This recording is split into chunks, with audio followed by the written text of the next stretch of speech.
Olá, pessoal. É, Hoje vamos meio que direto ao assunto, não, brincadeira. Hoje eu não pretendia filmar, mas acabei mudando de ideia por causa de algumas reflexões que vieram. E eu tava pensando em gravar só no sábado. No sábado, não, no domingo. No domingo, depois do encontro do diálogo interreligioso, que eu tenho um grupo, né, sobre diálogo interreligioso, que ocorre de domingo às 10 horas da manhã, né, online. E eu acabo. Eu pensei em gravar logo depois do encontro. Eu já ia estar na frente do computador e tudo mais. Mas, beleza. Vamos trazer algumas outras reflexões sobre a questão do diálogo interreligioso e da diversidade na educação mesmo. Né? Algumas reflexões que me vieram depois que eu gravei, principalmente depois que eu gravei aquele vídeo, né? Porque uma reflexão vai trazendo outras, né? E, e até daria para ilustrar, vai dar para ilustrar, eu acho que algumas situações de como o entendimento de determinados aspectos de algumas religiões me ajudaram a pensar também a minha prática pedagógica e um monte de outras coisas, né? Novamente, né, eu não tenho um trabalho confessional, não é isso que eu estou falando, mas a minha forma de ver o mundo, os meus estudos, o estudo do Buda Dharma, aquele próprio que eu acabei de citar, né, o grupo de diálogo interreligioso que eu faço de domingo, na verdade, são vários dos professores da Associação Buda Dharma, que é a associação que eu faço parte, que eles têm. Então tem outros horários, tem outros momentos durante a semana, né? Cada um dos professores eles organizam um grupo e alguns dos alunos mais velhos também organizam um grupo de diálogo interreligioso, justamente pela necessidade do contato com a diversidade para o desenvolvimento do conhecimento. Não podemos tirar essa questão de jogo. Por que não? Porque quando se nós pensarmos em vários teóricos sobre o desenvolvimento de conhecimentos, da linguagem, etc., nós temos como Bakhtin, por exemplo, nós temos a importância do sistema dialógico. Bakhtin, Paulo Freire, etc., né? De um sistema dialógico, de um sistema no qual as pessoas interagem, né? Até assisti uma palestra do Silvio Almeida recentemente sobre o racismo na educação e traz essa questão também, né, de como o outro define a sua identidade, muitas vezes na maneira que te tratam ou na maneira que ocorrem as interações. Outro canal também que eu acho muito interessante, o Quadrinho na Sarjeta, assisti um recentemente sobre um desenho animado chamado Perfect Blue, e ele também, o Alexandre, que é o cara do Quadrinho da Sarjeta, ele traz também essa reflexão, né, da construção do eu a partir da interação com o outro. Essa relação tão, ah, tão amarradinha. Né? É uma relação muito íntima, né, essa construção de quem sou eu. Né? Quem sou eu se eu não tenho referências dos outros? Ou melhor, né? Esse eu surge a partir de referências aos outros, mas são reflexões interessantes, são pensamentos interessantes e etc. A construção do conhecimento ele ocorre também dessa maneira, né? Nós acabamos entrando em contato com diferentes formas de ver o mundo, diferentes maneiras de ver o mundo. Uma coisa super interessante é, no currículo das escolas fundamentais lá da Noruega, por exemplo, você tem educação religiosa barra porque a disciplina é religion, mas às vezes está também como religião, ética e visão de mundo, né? Ou às vezes cristianismo e outras religiões, visões de mundo e ética, tá? Então engloba tudo isso. Como assim? Engloba a questão das diferentes noções, visões, interpretações que temos do mundo. Num pequeno grupo, às vezes mesmo um grupo que vive junto, que mora junto, há divergências de maneira de entender as coisas. E essas divergências não são ruins. Não são ruins. Né? Não são ruins, principalmente quando existe uma interação na qual algo é construído, né? Algo é pensado, refletido. Então, muitas vezes eu acabo me encarando, né? Me topando com coisas que me instigam a pensar como solucionar aquilo. Às vezes me instigam a pensar se o problema, né, não é como as minhas ações estão participando daquilo. Eu ia falar até resolver um problema, como eu coloquei agora de pouco, mas eu tenho repensado muito nessa noção. Antes, de uma maneira muito mais meio que jogado para fora da boca, né? Uma coisa meio da boca para fora, melhor falando, jogado para fora da boca. Às vezes foge não só palavras, mas frases, né? Mas da boca para fora. Eu acho que eu comecei a tentar me forçar a aplicar isso. Não, o que eu quero dizer? Não me ver fora de um problema na qual eu estou, eu faço parte, eu não sou algo que vê, observa o problema de fora, eu faço parte daquele problema, eu sou parte daquele problema. E isso me ajuda a tentar corrigir também as minhas ações, pensando na melhoria de determinadas relações. Tá? Isso daí pensando agora em questões, por exemplo, de disciplina em sala de aula e tudo mais, que depois em outro momento eu conversarei um pouco sobre esses métodos, né, maneiras, formas, o que pensar sobre, definições de disciplina que são possíveis de se aplicar e tudo mais. Mas retomando aqui o assunto, tá, mas o que isso tem a ver com o diálogo interreligioso? Então, diálogo interreligioso tem aqui uma questão muito importante. Vamos lá, um histórico bem por cima. Não vou entrar em pormenores, porque também não me interessa, né? Eu tenho um passado, por assim dizer, né? Na minha infância eu tive muito contato com terreiros de Umbanda, né? Por conta familiar, né? Por questões familiares, muito contato com terreiro de Umbanda. E eu gostava muito. Na verdade eu gosto, acho interessantíssimo. Tá, eu gosto, acho um clima legal, divertido, costuma ser, pelo menos os que eu frequentei, e mantenho assim. Mas, quando eu era moleque, a maneira que a Umbanda era tratada também, e o Candomblé, que eu também respeito muito, me incomodava. Normalmente, eram pessoas que se diziam cristãs que atacavam essas religiosidades. Hoje ainda eu acho que a situação é até pior, o que me entristece muito. Mas prosseguindo. E na época, me entristece daí agora por outro motivo, né? Porque na época, essa relação gerava um certo ódio, uma certa raiva, um certo ressentimento do cristianismo. Né? Ah, mas por causa do cristianismo? Não, aí que tá, né? Minha capacidade reflexiva da época, ela me levava a associar a atitude de indivíduos que se diziam cristãos a uma religiosidade como um todo, né? O que incomodava. Por quê? Porque eu já tinha um certo contato com o cristianismo. Não era tão recorrente, não era tão dentro, tal como era na Umbanda. Né? Era menor, mas estava presente. Por quê? Porque nós somos de uma sociedade que é cristã. É fortemente católica, hoje em dia os evangélicos, né, neopentecostais, os pentecostais têm crescido bastante, então nós temos uma sociedade bastante cristã. Então é inevitável você ter um contato, um certo contato com as teorias, com as crenças, com os dogmas, com as visões de mundo, que diferenciam também, né, de uma denominação para outra, mas sem muitos detalhes neste momento. E uma coisa que foi me ajudando, né, a diminuir esse ranço, né, foram duas, na verdade.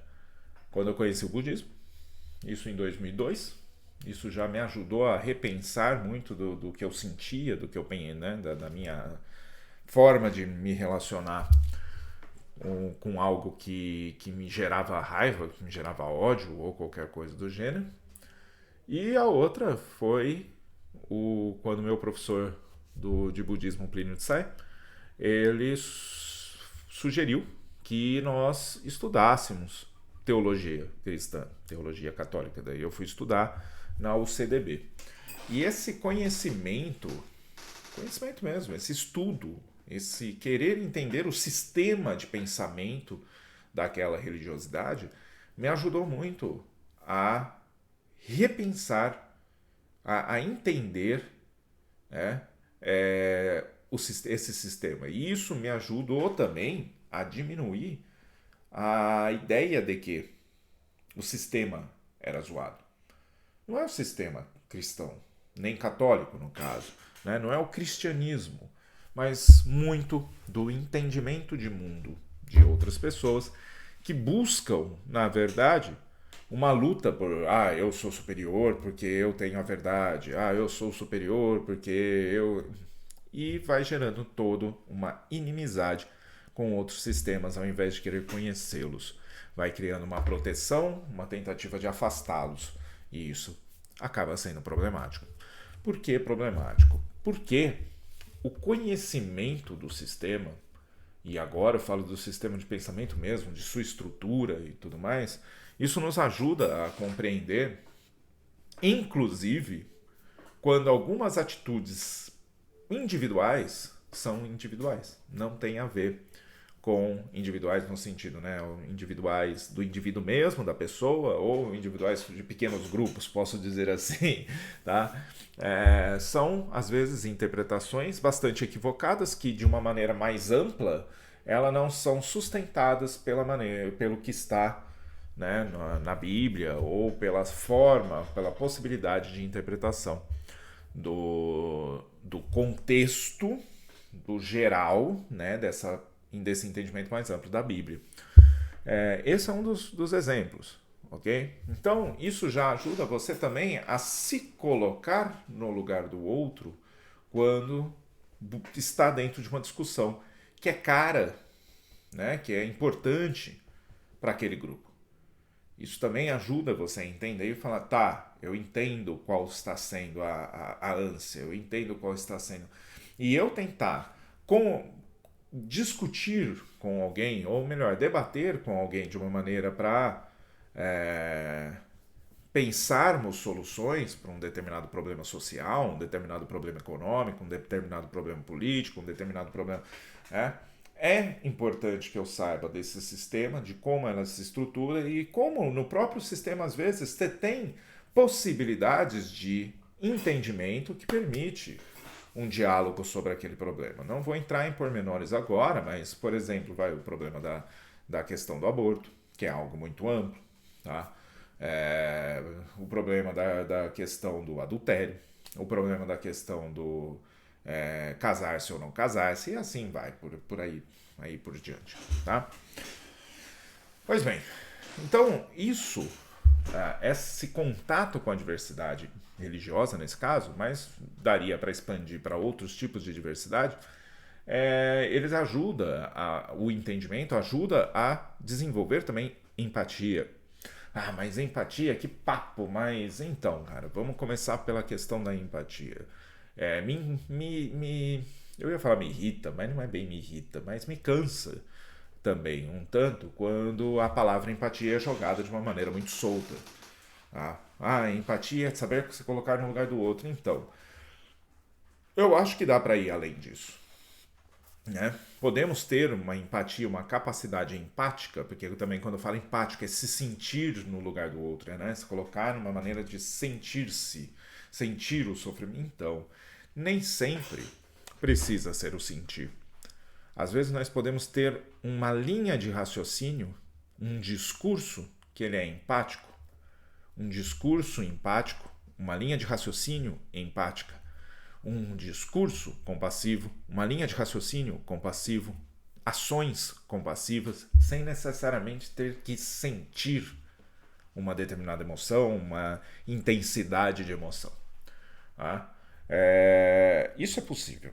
E isso eu acho que dá até para trazer uma outra reflexão para outro vídeo. Ok?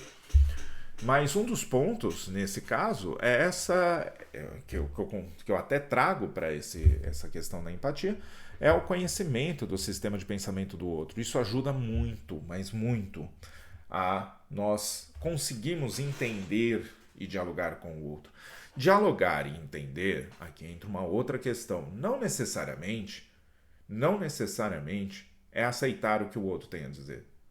Muito pelo contrário, às vezes não é aceitável. Do mesmo modo que para ele não é aceitável aquilo que você estabelece. O ponto do diálogo é outro. O debate, ele tem uma funcionalidade, que nós podemos pensar, uma das possíveis funcionalidades de um debate, é conseguir um outro entendimento de um ponto. Nós temos um tema, temos uma perspectiva aqui. O debate não necessariamente é para colocar essa perspectiva é melhor que essa. Não. Às vezes é para as duas se confrontarem através de argumentos e etc. e surgir novos entendimentos sobre aquele assunto, o que é extremamente viável, extremamente benéfico. Tá? Alguns exemplos disso, historicamente falando, nós temos o próprio São Tomás de Aquino, um dos patriarcas, um dos grandes doutores, da Igreja Católica, que se utilizava, sim, de Aristóteles. Ele se utilizava de uma estrutura aristotélica de pensamento para pensar a teologia católica.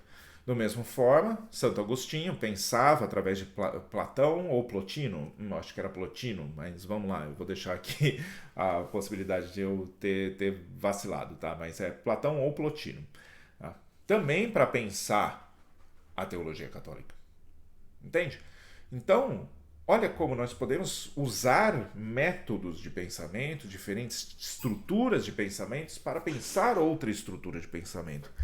O que me possibilita, por exemplo, no caso, dizer, eu sou cristão e sou budista.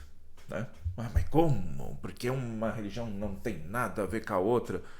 Então, se nós agarramos na ideia do título só, religião, aí complica, né? Mas esses sistemas de pensamento, eles vão para além da limitação de uma ideia de religião. Principalmente se nós tivermos uma ideia de religião como o religare, né, que muitos falam, que está um pouco ultrapassada, porque ela não consegue abarcar todos os tipos de religiosidades. E quando tentaram ampliar essa noção e colocaram a questão do ritos, crenças, entre outras estruturas aqui, rituais, crenças, mitos, etc. Ainda assim, ele limita. Por quê? Porque existem estruturas filosóficas também por trás disso. Tanto no budismo quanto no cristianismo. Existem estruturas filosóficas, estruturas de pensamento, de lógica, né? De busca por entender a realidade. Okay? Mas eles estão usando pressupostos que são mentirosos. Eu não conseguiria dizer assim.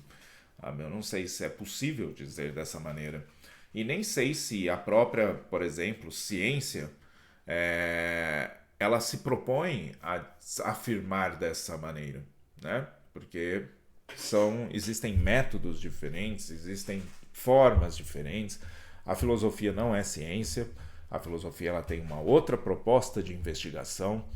Então, todas essas áreas de conhecimento, todas essas formas de conhecimento, elas têm seus espaços. E dentro daquilo que nós chamamos de religião, que na verdade são estruturas de pensamento muito bem formadas, e no momento estou falando das grandes religiões, né? Eu não estou me afirmando todas, porque eu não tenho como fazer isso e não poderia fazer isso.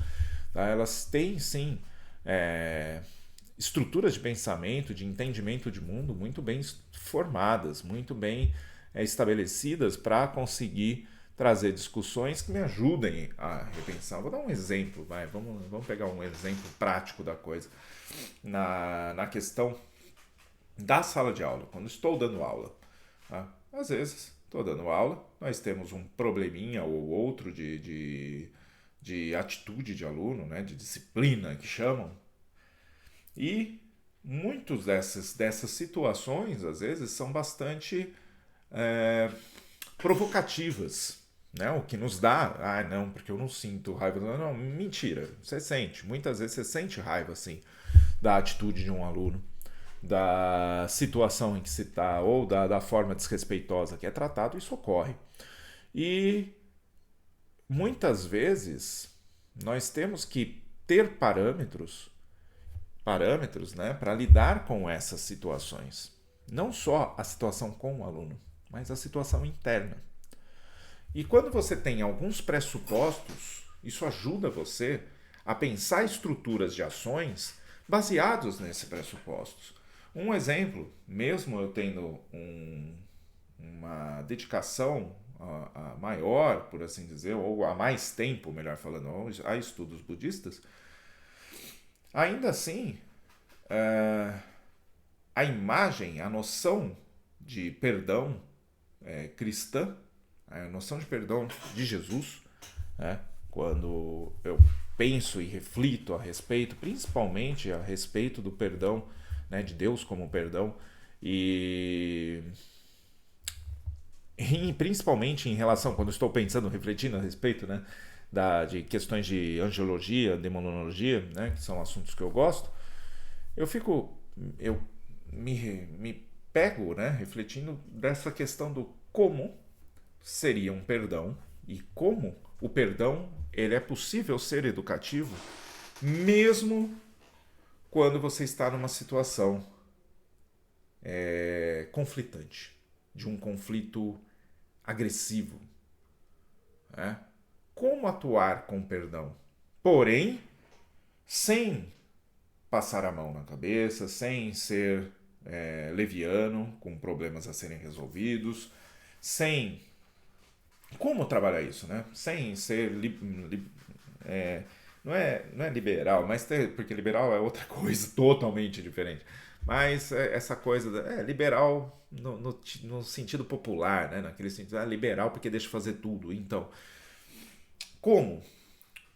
Como trabalhar isso? Porque muitas vezes, quando nós observamos, se nós começamos a dar bronca com raiva e etc., aquilo amplia. E a chance de sair do controle, de sair da sua perspectiva de não estou tentando agredir verbalmente, seja o que for, pela maneira de falar o meu aluno. Só que quando vai perdendo o controle, a chance de se fazer besteira desse tipo, né, de falar alto, falar muito alto, gritar, tentar intimidar, pode acontecer.